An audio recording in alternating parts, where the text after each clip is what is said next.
Greetings, authenticators. Welcome back to Disenthrall. I will be Patrick Smith. Today is not going to be a normal show for this channel. We are not going to talk about philosophy. We are not going to talk about current events or politics or ethics or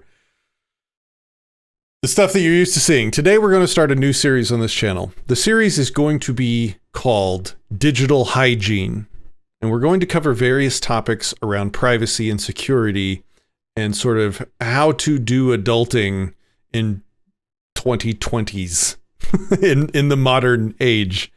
This first series that we're going to do is going to cover password hygiene. Probably going to be 3-4 videos in the series, and it's going to be sort of in progressingly more advanced or grown-up levels of password hygiene. What do I mean by password hygiene? Well, I mean, we're all taught as children what bodily hygiene is, right? Like if you want to have good teeth throughout your life, then you need to have good dental hygiene, brush your teeth, take care of them, not chew on rocks. If you want to have good neighborhood hygiene, you're going to mow your lawn and make sure your house doesn't fall apart and keep it painted and things like that.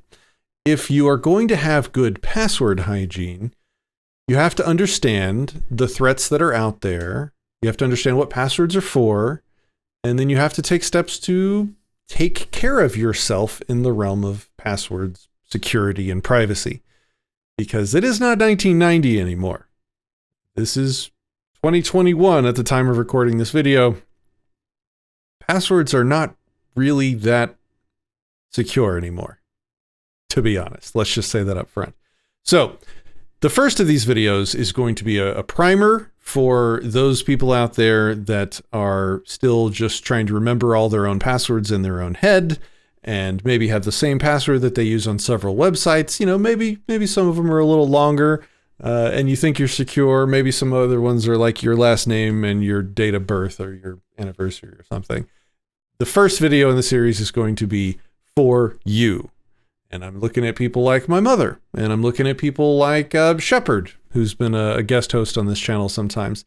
This first video, and maybe the first two videos, are going to begin with the very bare, basic minimums required for existing on the internet in the modern day and age. And I'm going to walk through it slowly and patiently, and we're going to explain each step, and I'm not going to go too deep into the technology where I don't need to. And then as we go forward, video number 2, 3, and 4, I'm going to describe and point out the exit ramps from the highway that we're on. And I'll say things like, hey, if we're about to take another step forward, so if you're comfortable with what we've done so far, but you're overwhelmed or if you want more, then stay with me. Otherwise, here's your exit ramp and this is where you can get off, and then maybe come back later when you're ready to sort of take your privacy and security more seriously. And I do mean that sort of condescendingly. I don't know. Like it's if you are in the middle of a big city, you don't leave your front door unlocked. Because, you know, you take your property seriously. You take the threats to your property seriously, depending on where you live, of course. Obviously, there's super safe neighborhoods, but you get the point. You don't go to the grocery store, park, get out of your car, and just leave the door open and the keys in the ignition as you walk into the grocery store. No, there is a basic, bare minimum standard of grocery shopping hygiene when it comes to your car. You get out, you shut the door, you keep the keys with you, you lock the car. That is going to be episode 1. The things that I talk about are for literally everyone on the internet. Everyone on the internet needs to follow the recommendations that I talk about in this first, maybe second video as well. I'll probably break it up just for time and digestion purposes. So, password hygiene is the topic that we're going to go through today. And before we dive into passwords specifically, it's important to, let me just give you a few general tips that the general public still hasn't gotten. And in large part, I blame like the big mobile phone companies for for these things because they make security is always a trade-off between convenience and privacy and security. It's always a trade-off. And so just be ready.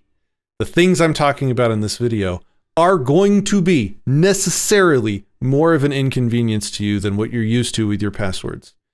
Just like if you want to go grocery shopping, getting out of your car, remembering to have your keys, remembering to shut the door, remembering to lock it, those are additional steps that are less convenient to you. That is how this always works, and you just need to accept it. This is level 1 stuff. This is the kind of digital hygiene, password hygiene that you're going to need to be given the participation trophy. Anything less than this, and you are being irresponsible with the stuff that you use and access online. Just straight up irresponsible. And if you do the stuff in the first video, I will say, oh, good job. That's all? Okay. You should probably think about doing more. And by the end of this series, I'm going to give you how to install the full alarm system in your home, complete with surveillance, monitoring, and blah, blah, blah. For those that feel the need to take it that seriously, which I recommend all of you do, because even that level is not that difficult. So let's get into it. Back to the phones. I want to talk about your phones first. And this is basic stuff, and it's not directly related to passwords, but yeah, it kind of is. You all have passwords, I hope, set to unlock your phones. iPhones, Androids, whatever. They all have the ability to have some sort of password. If you don't have a password to unlock your phone, I don't even know where to begin, to be honest. You need a password to unlock your phone. Now, you have options. You have Apple's, Face ID. You have Androids. They all offer various ways of doing this. You have the little thing where you swipe a picture between the dots. You have the thing where fingerprint is really common. A lot of people use that because, again, it's convenient. And you also, and I'm surprised a lot of people don't even know that their phones will do this. You also have the ability to enter a PIN number, like a longer number, longer than 4 digits, as a password to unlock your phone. And if you really want to, you can enter an actual password to secure your phone. I'm going to tell you, remember, because this video is level 1. This is participation trophy. Participation trophy is, do not use the draw the little picture between the dots. It is the least secure of the options. It can be guessed and what's called brute forced, which means that people can use computers to guess passwords really fast. That is the least secure method of locking your phone. Next to that, I'm also going to suggest not to use biometrics. That means not to use Face ID. That means not to use fingerprint. Oh God, I just felt the wave of uggs from the world when I said that, because most people, I think that's the most popular way to lock your phones is the biometric fingerprint scanning, Face ID scanning stuff. And we're going to get into why that is, why I say don't do those things more in a little bit. But suffice it to say, are they secure? Reasonably, but not great. Just giving you a general summary that I guess a layman would understand. Definitely better than drawing pictures between dots. So what do I suggest you use as a level 1 bare minimum? I suggest you use a 10-digit PIN code to unlock your phone. Pick a number. Please don't use your birthday. And use that to unlock your phone. Trust me, once you've done it for a week, you will be so good at typing in that number really quickly, it will not take very long at all.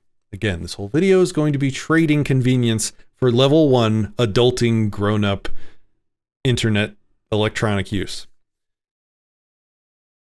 Next, and this is the last thing I'll talk about as like a preface. Actually, no, I'm going to save that. The next thing I'm going to talk about is threat modeling. That's a fancy word. It's a fancy word used by InfoSec and IT teams at companies to figure out what they need to do to protect themselves. But the first thing we all have to do when we're looking to secure ourselves, or let's say we're looking to make our home more secure. Well, how do we even begin to know what we need to install on our homes to make our home more secure? The first thing you have to do, step one, is to picture and list what the actual threats are. That is the basics of threat modeling. You're going to develop a model of who you are wanting to protect yourself from. Because without knowing who or what you're protecting yourself from, you really can't even begin to make a plan for that, right? And I'm not going to get too far in the weeds here. I'm going to give you the basics. Step one to threat modeling is to identify the threat entities, which just means identify who your enemies are in this digital age. Really quickly for you guys, you think like script kiddies, which are like, kid versions of hackers that just download malicious code and just go spelunking around the internet looking for easy victims. You have actual professional or highly skilled hackers that are a real threat if they actually target you specifically. Then you have the governmental cyber criminals, and I'm talking about the 3-letter agencies, NSA, CIA, FBI. They are the largest threat to your cybersecurity in the world. And that is a topic for another video, but they should be at least considered when listing the possible threats to your cybersecurity. Either, we're talking spying, we're talking about defeating your encryption, we're talking about forcing companies to give them the company's logs that they have on you to tell, them where you've been, a lot of times without a warrant, through mass surveillance type stuff. Anyway, that's probably the largest, might I even say, existential threat to your cybersecurity would be the governmental cyber criminals. And then you have, and this is the one a lot of people don't think about, you have the companies themselves, the companies that you're using online. And I'm talking all of them. I'm talking everything from Facebook to Chase.com, Chase Bank, to every service you use online has to be on the list of threat entities, possible threats to your cybersecurity. Let me explain why in a second. The next step to threat modeling is identifying those threats' capabilities. Obviously, script kiddies, and we're not going to go too deep on this, but the script kiddies, the baby hacker types, as long as you keep your devices up to date and you patch your Windows machine, keep your Android version up to date, you should really be worried if you're using like an old phone that has stopped being supported by newer releases of, like, let's say the Android or the iOS operating system, because sometimes those will have vulnerabilities that don't get patched because they're not releasing updates for your phones anymore. After those kind of vulnerabilities in your devices have been out long enough, that's when the sort of script kiddies get a hold of them. They're like the Langoliers. Talk about a random esoteric sci-fi reference. The Langoliers is a book, I think it's Stephen King, it's a book and a movie. And it basically is, you live in the moment, and then after the moment you're living in moves on to the next moment, and you're living in the next moment, the Langoliers are these monsters that come behind and eat and destroy everything that's dead and lifeless because, life has moved on beyond it. Anyway, that is kind of how you should think about the script kiddie threat. They are the indiscriminate targeting of old vulnerabilities through means that they don't even understand. They're a danger almost as much to themselves as they are to you and everyone around you. And the best way to protect yourself there, again, is to keep all of your devices up to date. Install your Windows updates. Install your Linux updates if you're using Linux. And update your Android and your iPhone. Then the capabilities of the actual professional hackers, that is beyond the scope of this video. Professional penetration testers, professional, highly skilled hackers have a lot of tricks up their sleeve, and it would require a very high degree of care, maybe the level 4 of this, the highest level of this video series, to be more safe from them. And we can get there if you're interested. And everybody should be interested, right? Like if you ever, I don't know, piss somebody off and they have a hacker friend, they can really mess your life up. And that's part of what you need to be thinking through when we're talking about this stuff, is how much we depend on these online services and how bad our life can get in the blink of an eye if those accounts and services are taken over, hacked, compromised. Either our information gets released publicly that we don't want public, our control over our assets, money, banking, all of this stuff can go sideways very quickly. So hopefully I don't need to harp too much more on the severity or of the necessity of digital password hygiene, although I probably will. Okay, so the next on the list was the governmental cyber criminals. What are their capacities? Again, that's kind of beyond the scope of this video. They would, in terms of who has the most resources, who has the largest capacity to infiltrate and to defeat your privacy protections, it's going to be the governmental cyber three-letter agency criminals. Again, that is probably the only thing that this video series is not even going to attempt to get into, because to defend against that level of threat requires truly extraordinary measures that would take quite a while to go into, maybe later, let's say. The capabilities of the companies themselves is the last thing we'll talk about when we're talking about identifying capabilities. What do I mean? Okay, so all of these companies, especially the larger ones, all of the larger ones, have entire teams of people devoted to hacking and defending against hacking attempts of their own stuff. It's companies will hire teams of hackers to attempt to break in, to compromise their systems so that they can know how to defend against it. I want to get into the weeds here again, but these companies are only as good as they work to make themselves. They are only as safe as the level of resources, time, and effort and brain power they throw into making themselves.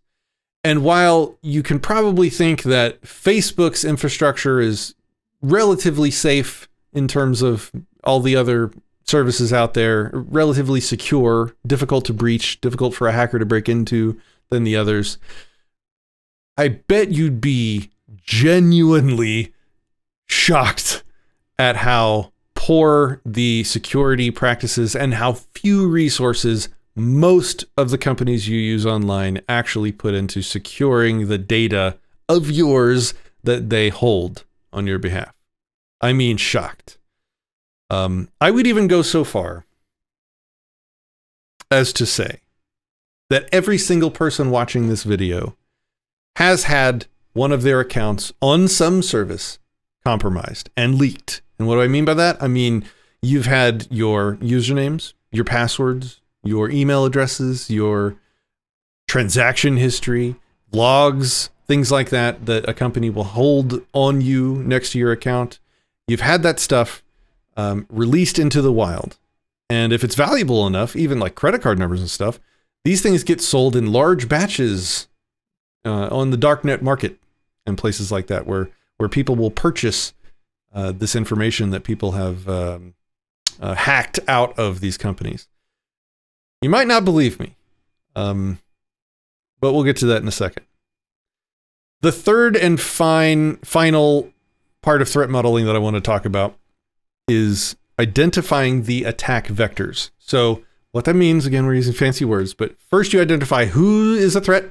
Then you identify, how much capability does that threat have to actually do damage to you.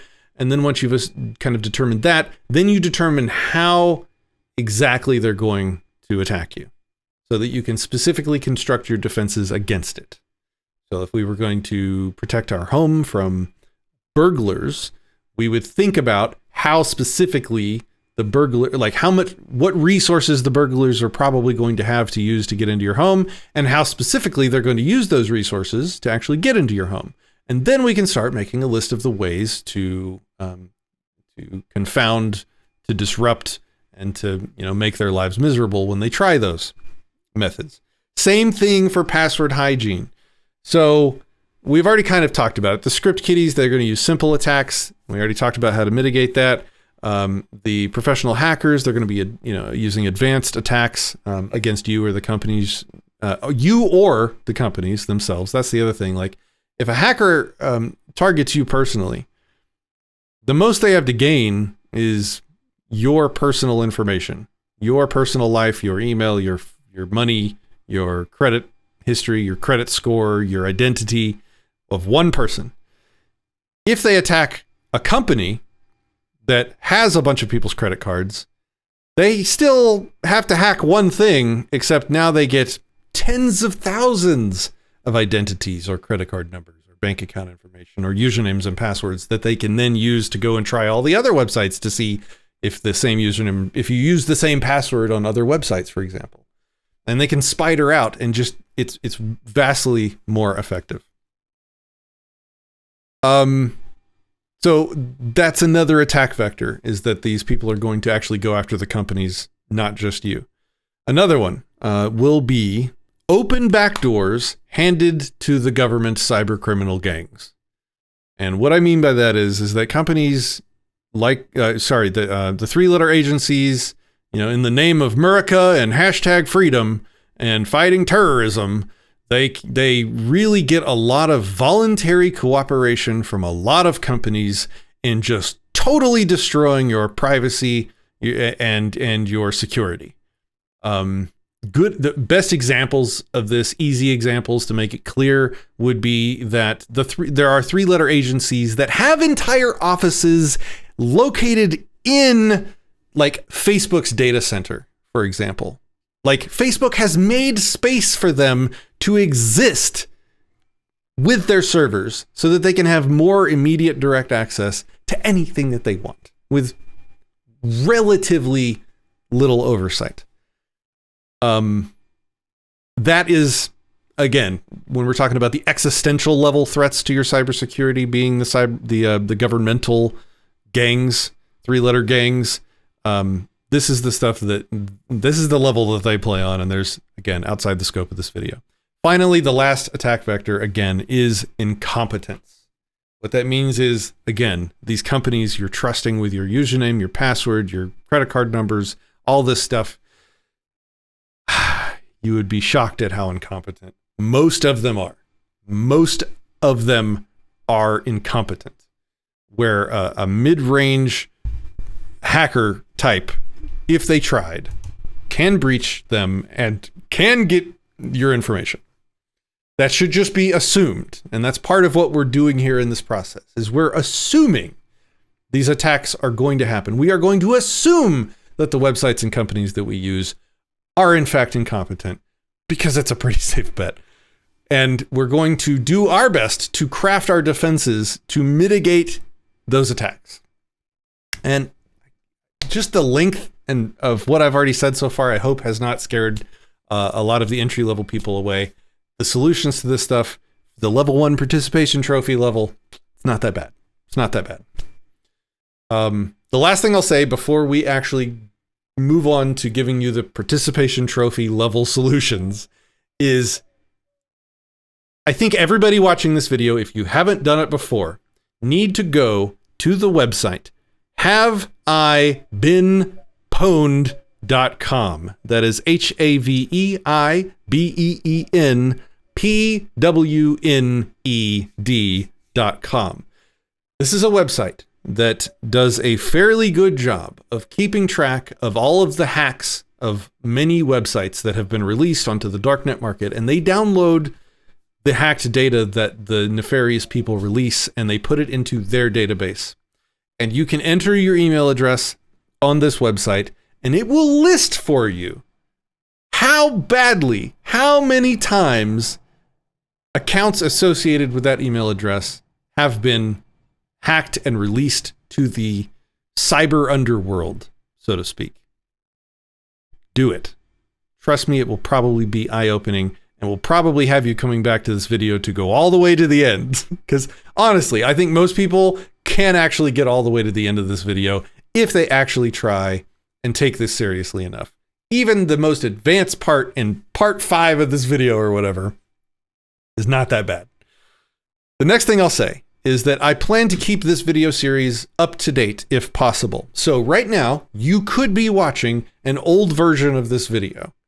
So if you would, before you continue on any farther, look in the description, look in the pinned comments. If I release a new version of this video, or like a quick update to change some things that I said or fix some things that I said that the people watching this should see, I will make sure to link it there so that you can follow along and so that this doesn't just become a dead video series in 5 years when a few things change. Okay.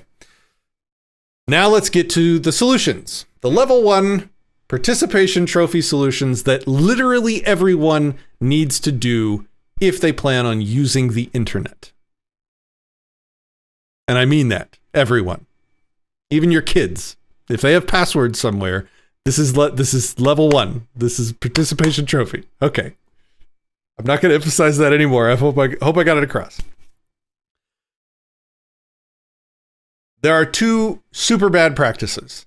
Obviously, using simple passwords to log into things is bad. If your passwords are under 30 characters these days, just as a round number, they're really not safe. A determined person could sick a computer on it for a few minutes and try your password enough times to guess in a lot of circumstances. You need long passwords that are not your birthday, your maiden name, your anniversary. You need long passwords that are random. And I don't just mean random letters and random numbers. I mean symbols. I mean funky characters. I mean, you need an actual random password. And one of the things, I don't want to use fancy words too much just to scare people off, but it's called a high entropy password. It means that there's very little structure to it. It's not like even words are sometimes can be too structured unless it's just a really long, like 200 character set of words. The other big sin with password hygiene is reusing a password on multiple websites. You want every single password on every single site you make to be completely different.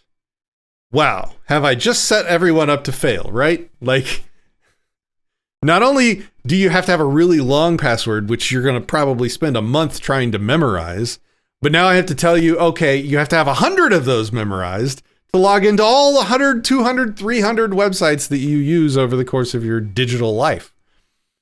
That isn't even possible, right? Correct. That's not possible. Especially if you need to get the passwords long enough to where they're secure and have a different one for each website. It's just not possible. You're not doing it. So what you use, what makes this easy, and these have gotten really good over the past several years, is a password manager program, software. What these do is it's a little program that is a database that holds all your passwords for you. And it integrates with your browser, usually will automatically fill in your username and password when you go to websites, which actually makes logging in even easier than without using one, because you just go to the website, click a button, and it remembers your username and password and puts it in the website for you. It handles keeping track of your really long, complicated one per website passwords for you, so you don't even have to think about it. And then the only thing you have to remember is one password to unlock your password manager. So you remember one, hopefully a decently long password. You remember one thing, you unlock your password manager, and your password manager handles all of the complexity and pain in the ass of everything else. Every single person watching this video needs to be level 1. Congratulations, you're 18 years old. Hell, even teenagers should be doing this. This is level 1 participant. Okay, I keep saying that, but I'm trying to impress upon you. I do not care who you are watching this video if you use the internet. This is the basic requirement in this day and age. If you are not using a password manager, you are being irresponsible. You're leaving your car door open, keys in the ignition while you're inside shopping. Like, this is level 1 stuff. Okay. All right. God, sorry. I'm repeating myself. Okay. Moving on. Hopefully you've got it. You have options for a password manager. There are 3 password managers, and I'm going to list and talk about them in order of simplicity, so that the people following along can maybe pick, again, where I'm kind of alluding to the off-ramps that are going to be coming in the future. The first one that I'll talk about is Lastpass. That's one word, Lastpass. I have it pulled up here. Oh, actually, I forgot to mention, if you like the awesome shirts, check out our swag store, disenthrall.me/swag. We've got some cool stuff. Okay. The first password manager, and I would say this is the most expensive of the options. Yes, they charge you. This is a website, not a program that you have to install. They have an app that you can put on your phone. All of these have the same pretty much stuff. They're all almost completely equivalent. LastPass is the most expensive, charging $36 a year, which I personally find completely absurd, because they do not provide. The only thing that they do better than the others is they actually have a system for the really popular websites that they will watch your password database, and if they see that your password on Facebook.com has not been changed in 6 months, it'll let you click a button and it will automatically open Facebook and change your password to a new one that it randomizes and it remembers for itself, and you don't really even have to do anything specifically. That's pretty cool, and I don't think the other ones have anything like that yet, but $36 a year for such a simple thing as what we're describing today, I mean, it's going to be your call. Most of the other features are going to be the same between these. I would say LastPass is about the easiest to use, maybe on par with the next one we'll talk about. It's the whole. They're all easy because this is easy. I've built this up. I'm afraid to scare you, but it's not. This is super easy. All this stuff is simple. Okay, the next one that I'll talk about is Bitwarden. This is another password manager, bitwarden.com. This one does everything LastPass does, except the fancy auto password changing, and its pricing is $10 a year. Now, LastPass offers a free one, and Bitwarden offers a free one, but we'll get to why that's not good enough. That is not level 1 participation trophy stuff. It is just not, and we'll get to why later. So you need to be planning to actually use one of these systems. The LastPass basic membership is $36 a year. The Bitwarden, this is business plans, excuse me. Here we go, personal plans. The premium account, this is the level 1 basic minimum. Premium account, $10 a year. It's build minimum, $10 a year. I mean, that's not even a steak dinner, right? Once a year for basic adulting level password hygiene.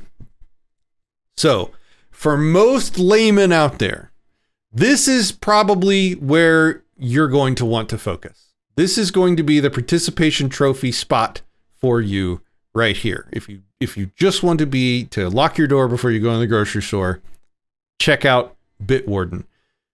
The third option I will give you, and this is the penultimate end of the video. We'll talk about, and again, still not that hard, and I'm pretty sure everybody watching can handle this just fine. The difference with the third option, which is KeePass XC, is that it is actual software you install on your computer. Again, there's an app, just like all the others. It's not a website. You don't pay them. They don't do anything for you. It's a piece of software you run on your computer. Your data never leaves your computer until you choose that it should. KeePass doesn't offer a service that you couldn't even pay them money if you want. I mean, you could donate, but they're not selling anything. This is an open source project. It's a program that does everything that the other two does. It's just that you are now responsible for your own file. It creates a file on your hard drive that it stores all of your password stuff inside of in a safe encrypted way. That is the only difference. It's a program that runs. You are in charge of and responsible for your own password files, your own password database, which, it's not as intimidating as it might sound. I almost said that this should be level 1. That's how simple it is. But I know that some people are not going to be down for a couple of the steps that you need to do to sync that password file between your computer and your phone, which is not that hard, and we'll get to it in a future video. So those are the three options for password managers that I would recommend. I would call them easy expensive, easy cheap, and not very difficult free. Better and not very difficult free. Better, why? Because it's eliminating one of those threats from your threat model. It's eliminating the incompetence of a company. Lastpass has had, in its past, I'm pretty sure every company has, they've had some security vulnerabilities discovered. So anybody using Lastpass had their entire database of passwords potentially, I'm not saying it happened, but potentially accessed, violated. If you are running KeePass, for example, it's a file on your hard drive.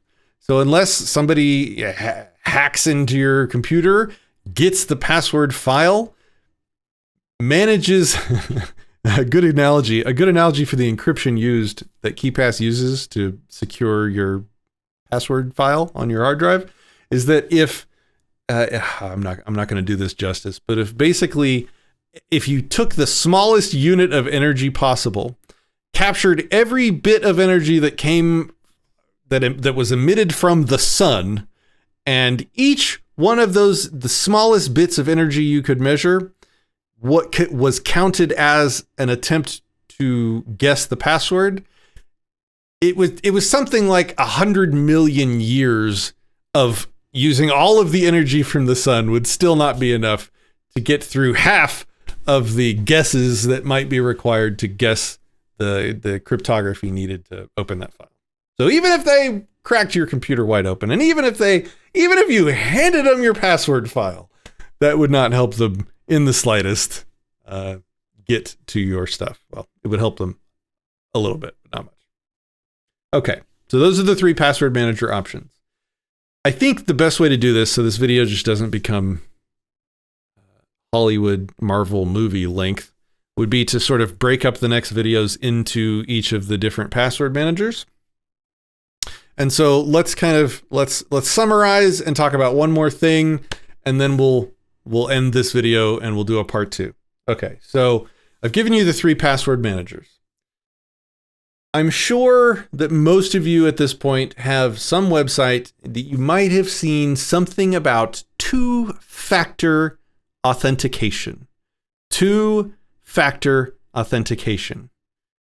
A lot of websites offer it now because, like I said, even a long password can be compromised. And so it is helpful. What's better than one password? Two passwords. So two-factor authentication is a fancy way of saying that you're going to have two things required. It's like a nuclear launch. You have to have two keys turned at the same time to launch the nuke. Either one of the keys on their own is useless to launch the nuke. Two-factor authentication is where all modern websites have already gone. Again, I really think that this should be included in the participation trophy part. Learning and understanding two-factor authentication. They've made it pretty damn easy on most of the websites, and so we will cover it maybe in the next video. Maybe that'll be the next video. We'll just actually cover two-factor authentication and the options available for those. Yeah, I think that'll be good. That's good for the second video. We think we've covered enough for today. So, what I think this will be our roadmap with the exit ramps for you, and then I'll shut up and hopefully you'll come back for part 2, 3, 4, 5, whatever. So in part 2, we're going to cover the two-factor authentication options, and we're going to briefly. There's really only two categories. There's an app you can get on your phone that'll give it to you, and then there's an actual device that you can purchase that will also do it for you. It looks like this. I'm going to drop it now. See if you can see this, hopefully. Oh, I have a picture of it here. Yeah. It's just a little key fob that plugs into a USB port and does the same thing. And you guys might be thinking right now, talking about this, and I'll save it for the next video, but you guys might be thinking that this is like crazy security that only large corporations would need. No. This is level 1.5. This is like a baby step beyond participation trophy. Having some sort of two-factor solution. If it's an app on your phone, you don't actually have to purchase a device, but not all websites support it, and you can't use...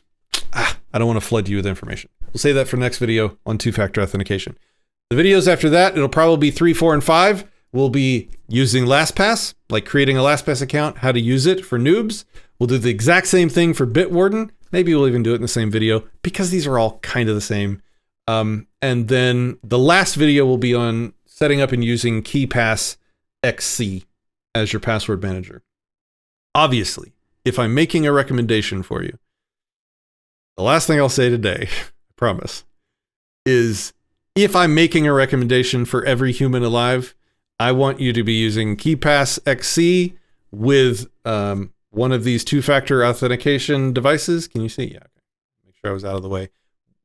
Using KeePass, the KeePass on your computer, the KeePass app on your phone that we'll talk about, and one of these YubiKey two-factor authentication devices. That's it. That's the entire discussion. That's my entire recommendation.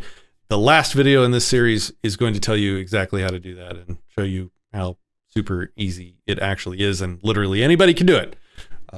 But the only downside to the YubiKey, I said it was the last thing I'm going to say, so I'm going to keep my promise. Until next time.